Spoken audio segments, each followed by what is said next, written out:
I'm Michael Pauley, and this is Faith in Politics.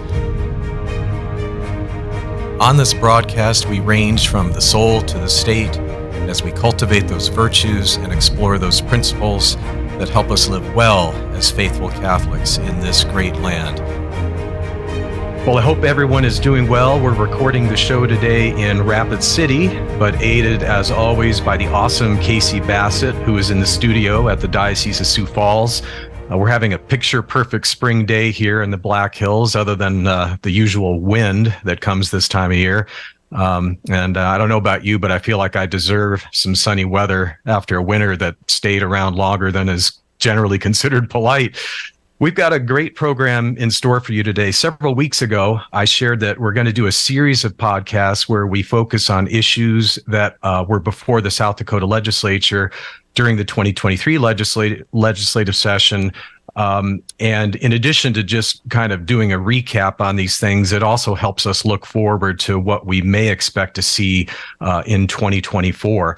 But there's way too many bills. There were over 500 bills introduced in this session, so way too many to try to debrief on all of them in one episode. So I've kind of been grouping them by topic. Several weeks ago, we did an episode that focused on all of the marijuana-related bills during the session, and we had as our special guest for that program, Jim Kenyon, the chairman of Protecting South Dakota Kids. In today's episode, I thought we'd focus on several bills, 5 to be exact, that all sought to regulate obscenity in different ways. And at the South Dakota Catholic Conference, we took a keen interest in all these bills because our church has something to say on this issue.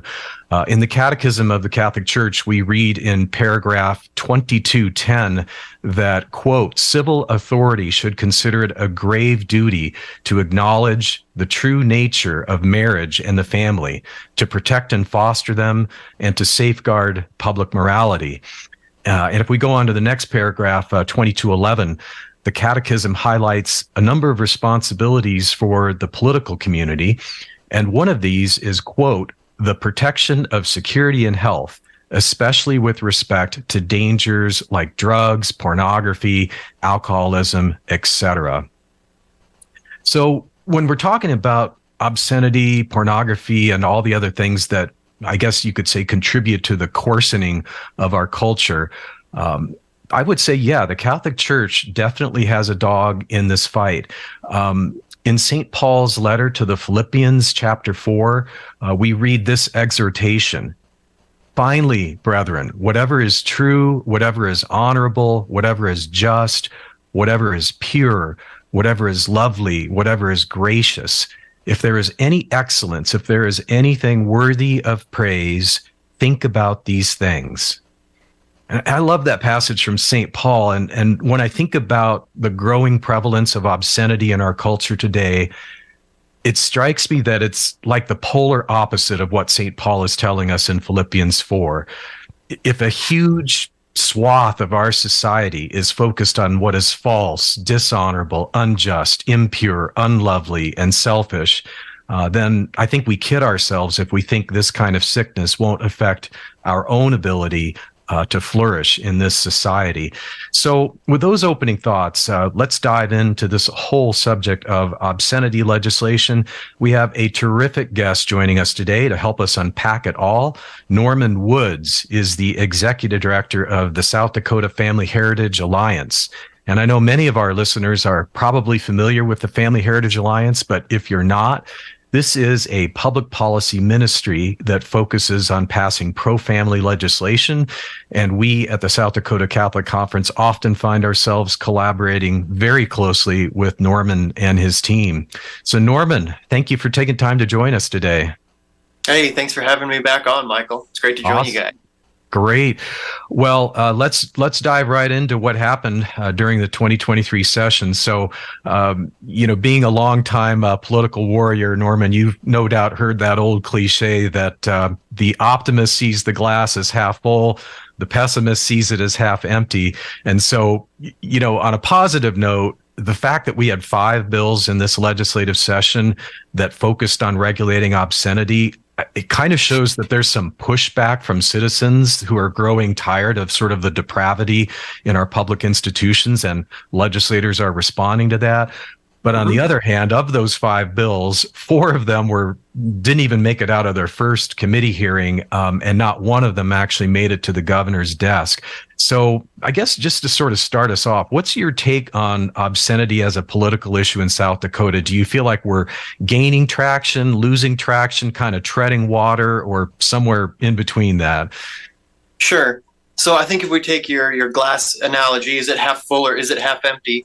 I think the more helpful question is, after a legislative session, is there more water in the glass or less?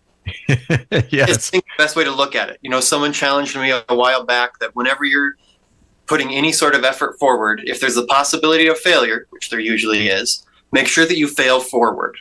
Yes. Meaning, if you don't reach your goal, did you at least make progress towards it? Or did you make things worse than even when you started?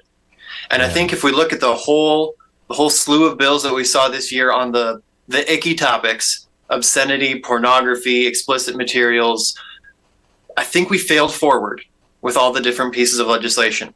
I have people telling me that, hey, my local school board or school group or public library, they're talking to me now. Or you see the Board of Regents has said that they want to take more action on, making sure that minors aren't attending. So I think if you look at the whole issue, I think we failed forward this year.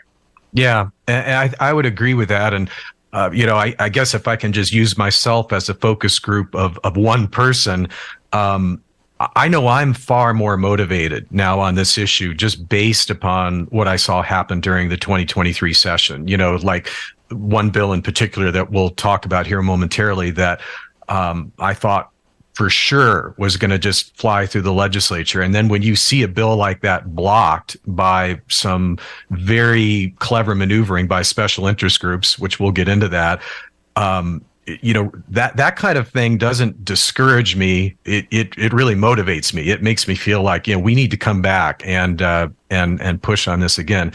So yeah, let's just dive into, what I think, all these bills are interesting, but the one that made it the farthest along in the process, and this was one that the South Dakota Catholic Conference and your organization both formally endorsed, and that's House Bill 1116, introduced by Representative Chris Carr. Can you share with our listeners the basic gist of this bill and what it proposed to do?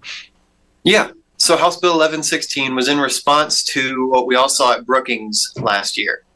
We saw a state-funded location hosting an event that was mildly or even severely inappropriate and inviting kids to attend. As Representative Carr said in committee a couple different times, the phrase drag queen, money should never be said in the same sentence. And it shouldn't be done with taxpayer funding either. So what House Bill 1116 did was 2 very small things. First of all, it said if there's something that qualifies as obscene using the Miller standard, which we can get into here in a little bit, it's a really high bar. If something is obscene, it's not just maybe a little bit inappropriate, it's obscene. If something qualifies as that, no state resources will be used. State location, state funding, etc. The second piece was that it clarified that the Board of Regents and the individual institutions have the ability to regulate which events are appropriate for minors and which aren't. Because what we saw during the Brookings debacle, I guess we could call it, is the institution, the Board of Regents, they were saying, hey, we're not actually sure if the law gives us the ability to tell this group, you are not allowed to advertise this for kids. We don't actually know if we have the statutory authority to tell them that. So that was the second piece that the bill did. It was very clearly state these institutions, the Board of Regents, Board of Technical Education, they do have the ability to say which events are and aren't kid-friendly. Yeah. Well, and when I first saw this bill and read through it, my first reaction is that this bill seems like the proverbial no-brainer. We're not going to use state resources for promoting or hosting any content that is obscene. And I thought, apparently naively, that in a state like South Dakota, this should just fly through the legislature and make it to the governor's desk. But that didn't exactly happen. So can you kind of share what happened to HB 1116? Yeah, so it started to happen just like you and I both expected. Came out of the House, I believe it was 60-10. Huge momentum. Most of the House saw this as like an easy no-brainer. Yeah, if it's obscene, state dollars aren't going towards it, and it's not going to be on a state campus. Yeah. If it's on a college campus, sure, the college can say whether or not it's kid-friendly.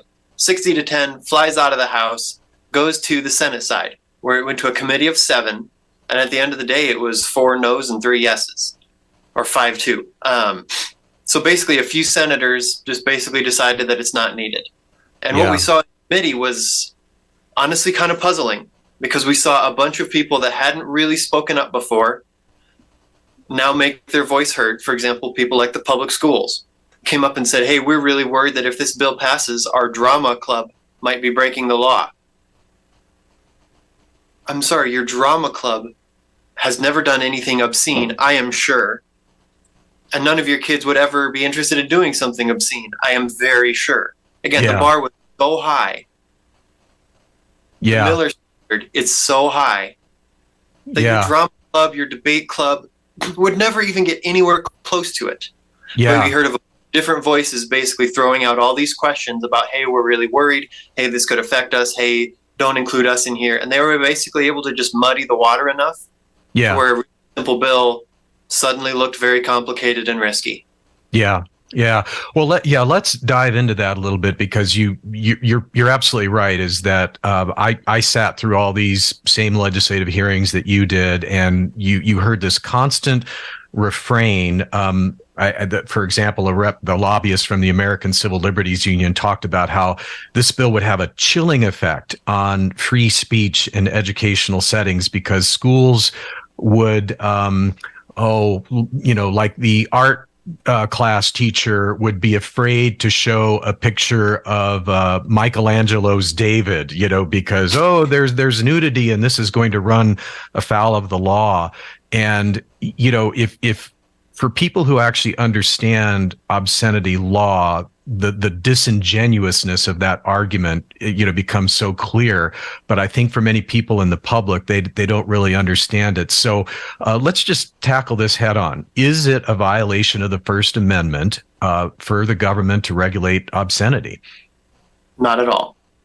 Yeah. And so talk a little bit, if you could, about how the Supreme Court, there've been a number of cases where the Supreme Court has grappled with this issue, but the kind of the hallmark case is this Miller case. Can you kind of just explain that a little bit? Yeah. So the Miller test, as it's been come to be known, is basically a 3-part test.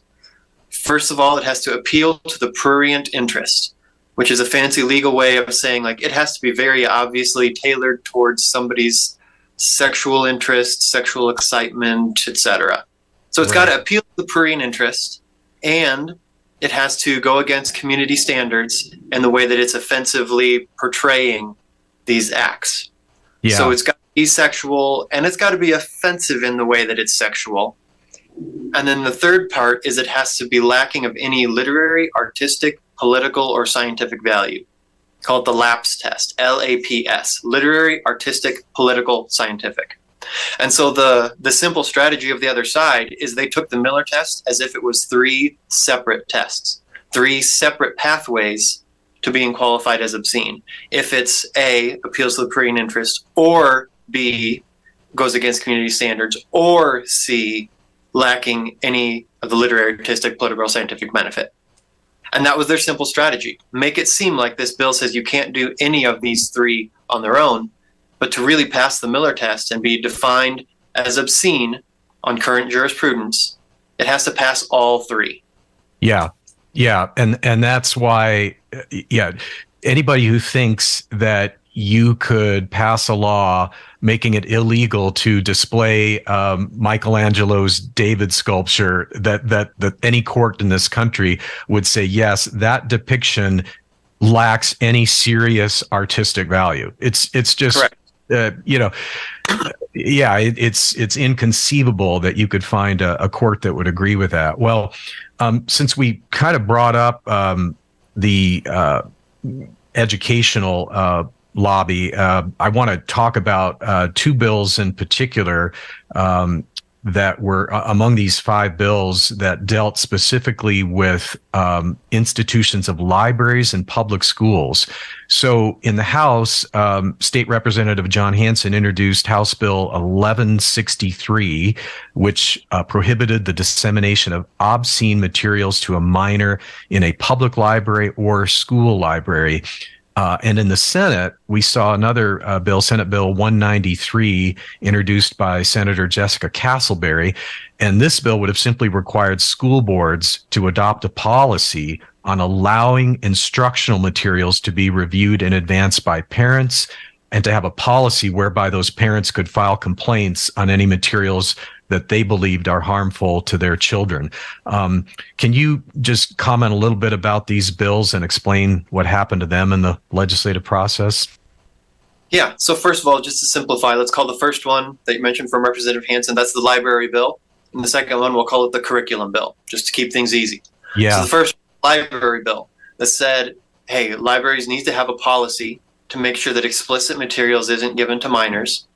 And then it also said that they need to have a review process to where somebody, if they find something that they believe is obscene or explicit, that there's a process they can go through to subject it for review. And then the library has to have criteria for whether or not they keep the book or materials or toss it or donate it or whatever. Yeah. So the bill went to committee. And what we saw this year is, again, a different strategy by our opponents is if you repeat the phrase, we already have a policy enough times, it doesn't matter what the policy is, that policy will be allowed to stand instead of the legislation that's being introduced. It's essentially what we saw. We have a policy, we have a policy, we have a policy. No discussion of whether or not it's working, no if it's good enough, if it does what this bill actually says. Just if a policy exists and enough people say that a policy of some sort exists, the legislators will say, okay, well, then we don't need a bill. Yeah. Oversimplifying, but that's essentially what happened. Yeah. Similar, the curriculum bill. Yeah. No, I think you've summarized it perfectly.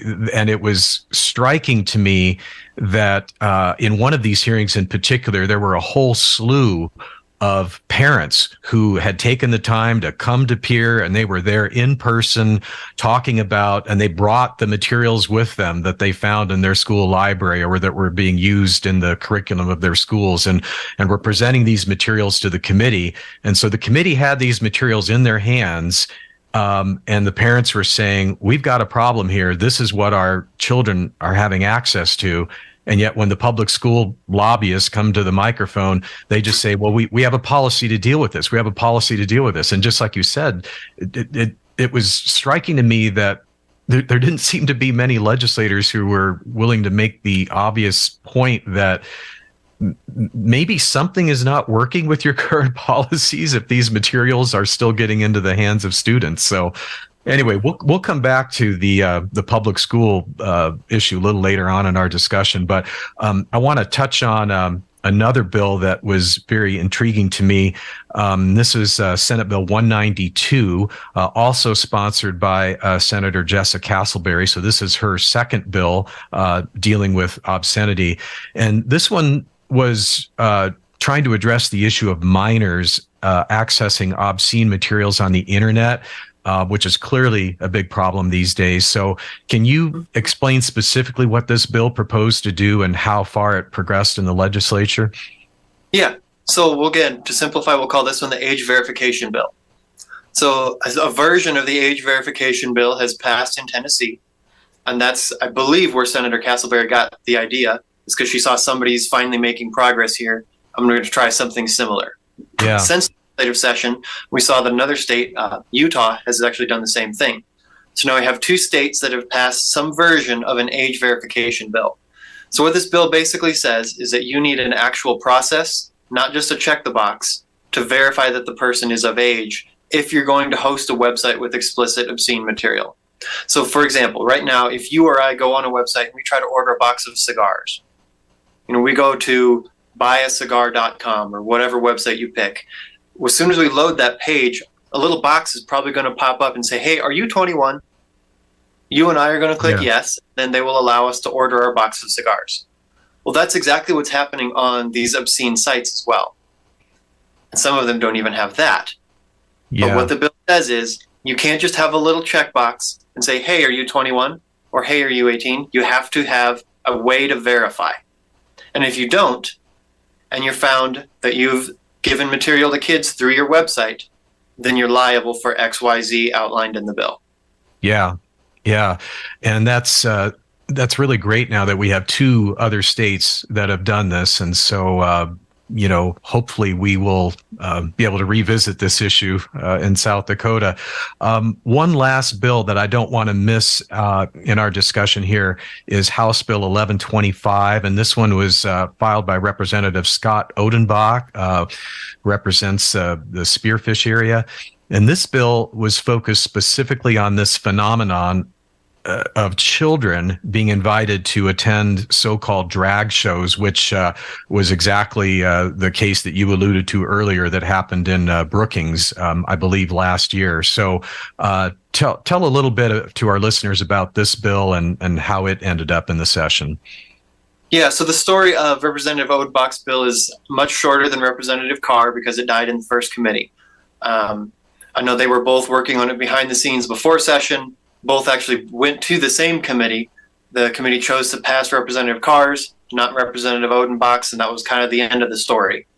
We believed that Representative Carr had better language, and so that's why we were, after committee, able to help him through the rest of the process. We were hoping for the governor's desk, but again, we saw that committee kill it. Yeah. Okay.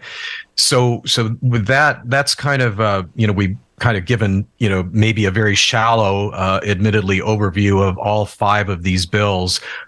So now just to kind of dig a little bit deeper into the dynamics of this issue as the legislature considered it, these bills did meet with some significant opposition, not, I would argue, from the grassroots, but from, sort of inside lobbyists, I would say, for lack of a better way to put it. The ACLU testified against most of these bills, and nobody is particularly surprised by that. I think people look at that and just say, well, that's the ACLU being the ACLU. But I bet many South Dakotans would be surprised that lobbyists representing public school boards and public school administrators were among the loudest opponents of some of these bills. Can you just share a little bit with our listeners about just how hard public school lobbyists worked to kill these bills? Yeah, I mean, they were our primary opponent.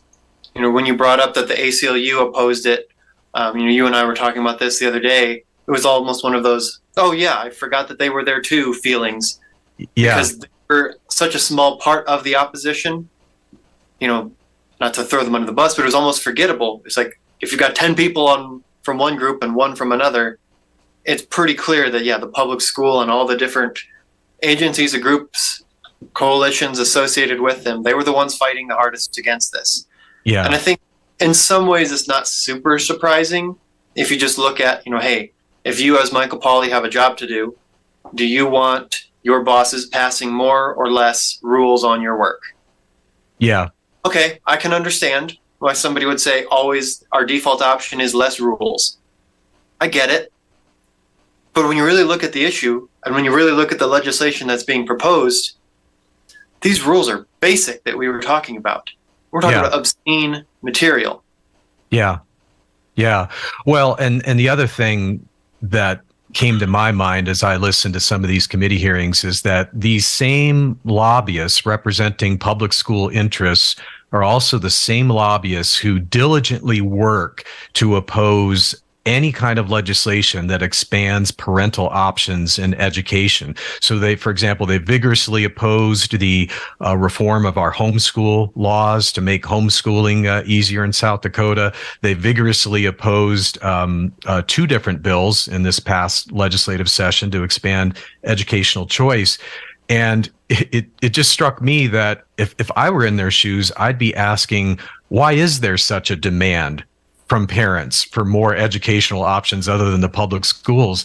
And I would be embracing reforms like this, so as to, for lack of a better way to put it, to sort of appear to the public like you're interested in cleaning up your act, in creating an environment that's actually safe for genuine learning. But they don't seem to be interested in going down that pathway. So one of the things that really struck me is, I think you might have alluded to this earlier, but we heard one of the lobbyists for the public schools talking about how even the topics of the debate team might be constrained, by these bills, as if a subject that the high school debate team is talking about would meet a definition of obscenity. I mean, it was very strange, and we saw another lobbyist for the schools suggesting that he alluded to the fact that there was once a time when Elvis being on TV, gyrating on TV, was considered offensive by people, and so he suggested that pretty soon we'll be seeing certain kinds of dance moves or whatever banned if legislation like this comes to pass. I don't know. Any thoughts on that? Yeah. So first of all, with the Elvis analogy that we saw, again, they were taking one part of the Miller test and asking a lot of questions about it. That the second one, it violates community standards. They'll take that as its own. If we pass a law that says nobody's allowed to do anything that violates community standards, I think we'd all be in agreement that, okay, what on earth does that even mean? Yeah. Right? If you just that one sentence as a law, that'd probably be pretty confusing. Courts could do literally anything or nothing with that. And so again, that was kind of their strategy of look at the different pieces and present it as if they each stand alone, but they don't. Yeah. And as far as public school opposing other educational choice options, I think for starters, again, kind of like we talked about earlier with the others, as far as human nature, they believe it's their role to educate all the kids. So if you as Michael Pauley, you have been given X job to do, and then your boss comes up and says, also, we're going to hire this other person to do this other thing that's really essentially what you're doing also, your first reaction would probably be, hey, come on, that's what I'm supposed to do. Why would you hire this other dude? Yeah. So at a base level, again, I kind of get where they're coming from. But when you actually, again, add the facts and what's going on, it's not the school's responsibility to educate all of the children in South Dakota. It's their responsibility to provide a free and public option. Yeah, yeah. Well, we're going to, just for those of us listening on our radio listeners, we have come to the end of our time here, but we are going to continue the discussion with Norman Woods from the Family Heritage Alliance. You can get the whole discussion by visiting our website at sdcatholicconference.org. So until next time, live well. All right. And for our lucky podcast subscribers, we'll just continue on here with the discussion. Off we go. Yes, off we go. So I want to dig deeper into this, this whole element of the Miller test and how we define obscenity. What you were just commenting on, Norman, is this part of the Miller test that says, and I think I'm quoting here, the average person applying contemporary community standards would find that the content appealed to a prurient interest. And the argument came up repeatedly during the hearings. How do we determine what that contemporary standard is? And how do we discern what the average person thinks? And again, this became kind of a mantra during the hearings. Not everyone agrees about what is acceptable, so therefore the bill before you is unworkable and you should just vote it down. And it really struck me after the session was over and I was reflecting on these hearings that this argument ends up amounting to a kind of a nihilism. And what I mean by that is this, is that they start off from the premise that we can't all agree on what obscenity is, so let's just ignore it. But the net result of doing that is not that you have no standards, instead, the result is that you do have a standard, but it's just the standard of the lowest common denominator. In other words, the most depraved segment of society, if you will, ends up sort of setting the standard for what is acceptable, and the rest of society, which may be very unhappy about it, is just sort of forced to live with it. I just kind of want your thoughts on this. What are the consequences of the overall health of our society when we kind of always let the lowest common denominator guide our cultural standards? Yeah, so I think one thing to keep in mind runs through my head all the time whenever we see, political battles like this, that you scratch your head at. Okay, why are people fighting for the ability to have obscene performances on state property? Maybe they weren't wanting obscene performances there, but from the perspective of the left, we have to remember that any regulation on total freedom is a total regulation of your freedom. Any regulation or any prohibition of total freedom is a total prohibition of freedom.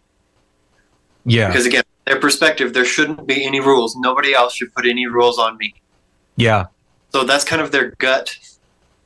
Again, not putting this on each of the individual lobbyists. I don't know their political worldview in depth. We're talking more in general, the left who says never any rules, never any standards. But if we look at the Miller test, you mentioned that it was fairly broad. And people there at the Capitol mentioned that things like who defines if this is against community standards? Who defines if this is appealing to the prurient interest? Well, the courts do. Yeah. There's a reason that it's written that way. There was one of the famous quotes about pornography. I believe it was Scalia. He said, "It's really hard to define pornography, but I know it when I see it." Yeah. That's why it's written so broad. Because if you were to sit down and define the difference between the statue of David and a picture of a naked pinup girl, if you were to write in code, in legal words, how would you define the difference between those two? Yeah. When you get down to the nuts and bolts, it'd probably be kind of hard to define the difference. Yeah. Yeah. But you put both of them before a court with the standards like, hey, which one of them is against community standards to show a little kid? Yeah. It's pretty easy. So that's why it's written a little bit more broad, because it's appealing to the judgment of the judges. Yeah. Is this offensive to mostly everybody? Is this appealing to a sexual desire in most everybody's definition? And is this lacking in really any artistic or scientific benefit? Judges, use your judgment. Is this meant to be super sexual and pushing the line? Or is this a drama club looking through a textbook that includes statues that don't have clothes on? That obviously has literary and artistic benefit. Yeah. Yeah, it almost seems to me like in the debate on this subject that there's this kind of false binary put before us where we either have to have a situation of basically cultural anarchy in this whole area where there's no rules, there's no standards, there's no objective standards of decency that society can enforce. So you can either have that, or you can have life under the Taliban, where the statue of David is smashed and women are forced to wear head coverings if they go out in public. It's like this false dichotomy where they say you can either have this or this, and they reject any possibility that reasonable people using their gifts of discernment, using their perceptions of what will advance the common good, could come up with a reasonable middle ground. It's really remarkable that they kind of put this false dichotomy in front of us. So, Norman, one other thing I wanted to talk about is during the hearing on the bills that sought to regulate library content.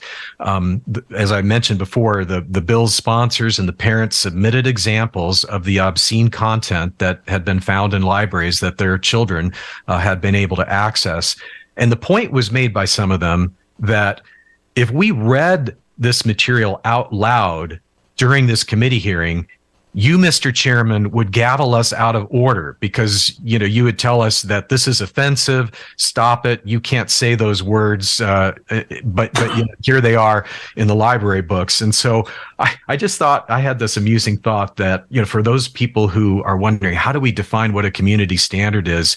Maybe that's the community standard, is that if the material couldn't be read out loud in a committee hearing room of the South Dakota legislature, or if you couldn't put it on a large display screen in a hearing room of the legislature, could we say then that violates community standards? Any thoughts on that?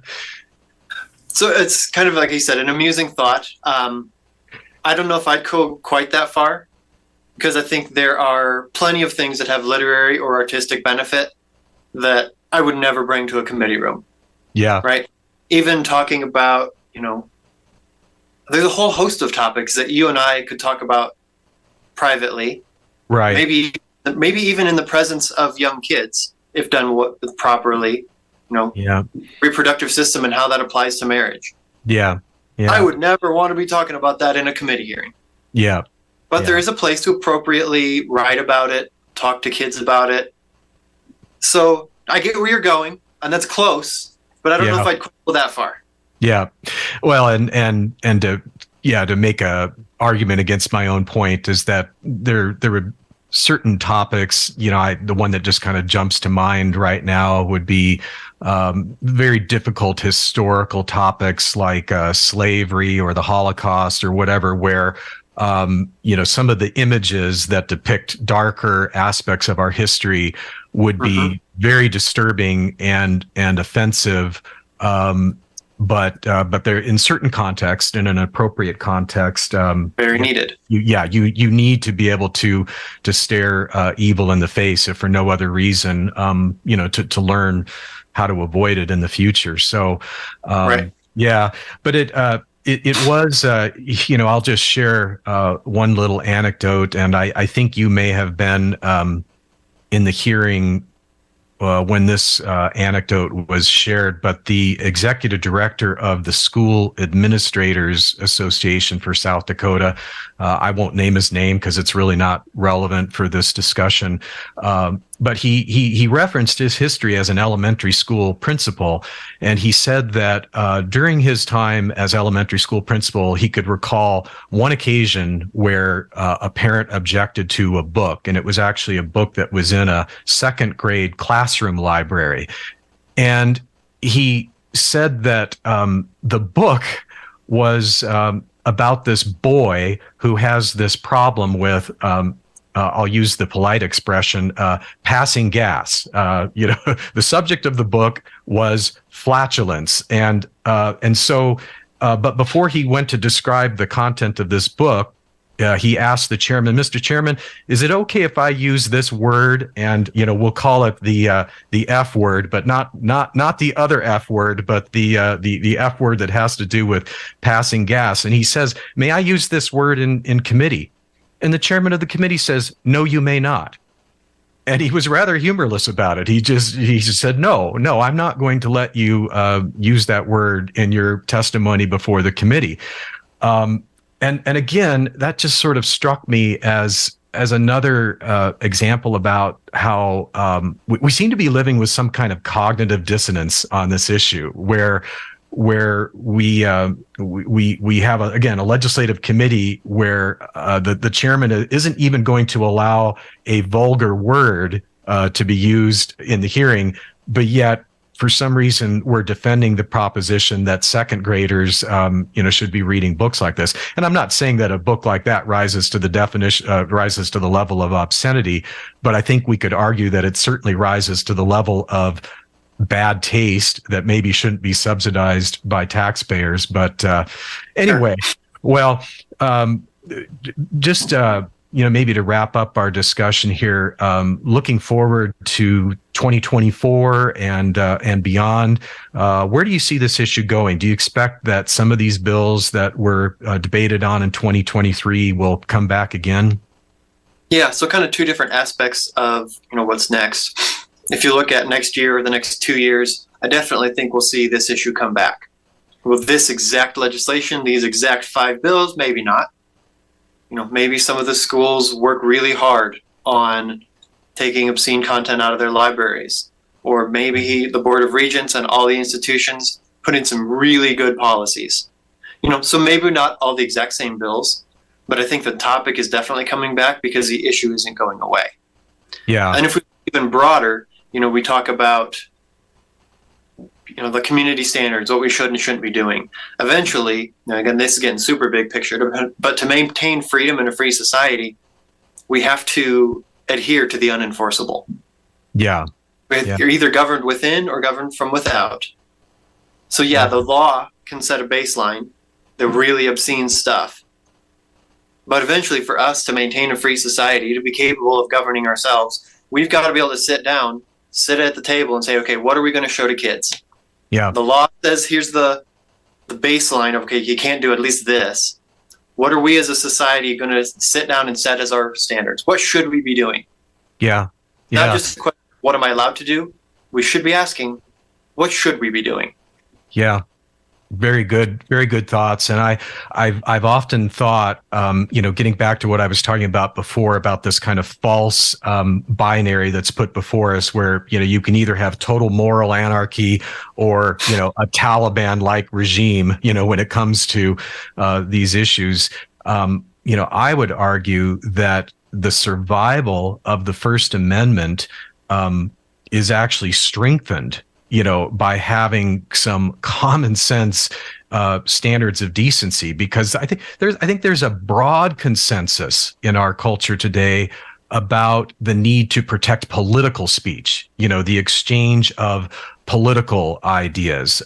But the Supreme Court has, as we've talked about earlier in the program, the Supreme Court has always validated at least the concept that obscenity is not protected by the First Amendment. That was never the intention of the First Amendment, was to protect obscenity. And so with that principle, in essence, kind of fixed in law, what remains for us now is to develop that consensus as a people about what is obscenity? How do we define it? And so I think these bills that were debated in 2023 help start that conversation, and I think it will be continued in 2024. So, well, great. Well, that is all the time that we have for our podcast today. If you are not familiar with the work of the Family Heritage Alliance, you can check them out online at familyheritagealliance.org. Again, that's familyheritagealliance.org. And as always, if you want to forward this podcast to folks that send a link. That's available at sdcatholicconference.org. Norman, thanks so much for your time today. Appreciate it. Hey, thanks for having me on, Michael. It's always a joy. All right. And for all our listeners, until next time, live well.